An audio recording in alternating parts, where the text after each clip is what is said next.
میرا نام doctor Sherali ہے. میں پیمز ہاسپٹل میں ایز اے میڈیکل آفیسر کام کرتا ہوں. ہیٹ اسٹروک یا سن اسٹروک کا کیسز ہمارے پاس ابھی کافی زیادہ رپورٹ ہو رہے ہیں اور مئی جون جولائی میں اس کے کیسز زیادہ ہو جاتے ہیں. اگر اس کی علامات کی ہم بات کریں تو اس میں باڈی ٹیمپریچر بہت تیز ہو جاتا ہے, تیز بخار ہوتا ہے, اس کے ساتھ پسینہ آنا بالکل بند ہو جاتا ہے, باڈی پہ بالکل ایک اسپیسیفک قسم کا ریش بنانا شروع ہو جاتا ہے.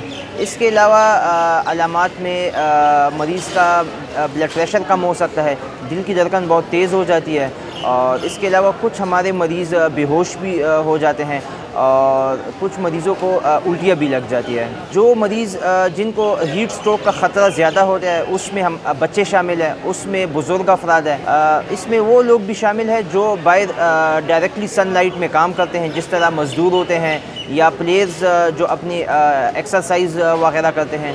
اس کے علاوہ ہم نے یہ بھی دیکھا ہے کہ بند گاڑیوں میں بھی اکثر جو لوگ ویٹ کرتے ہیں یا چھوٹے بچوں کو بند گاڑیوں میں چھوڑ دیتے ہیں, اس کی وجہ سے بھی ہمارے پاس کیسز رپورٹ ہو رہے ہیں. احتیاط میں ہمیں جب ہم باہر نکلتے ہیں سن لائٹ میں ڈائریکٹلی تو ہیٹ اور سن گلاسز کا استعمال کرنا چاہیے. اس کے ساتھ ساتھ چھتری کا بھی استعمال کرنا چاہیے.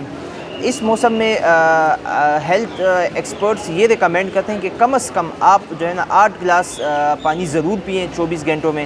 اس کے علاوہ فریش جوسز کا استعمال بھی زیادہ رکھنا چاہیے اور اس کے ساتھ ساتھ جو ہے اس موسم میں جو فزیکل ایکٹیویٹی ہے اسے تھوڑا کم کر دینا چاہیے.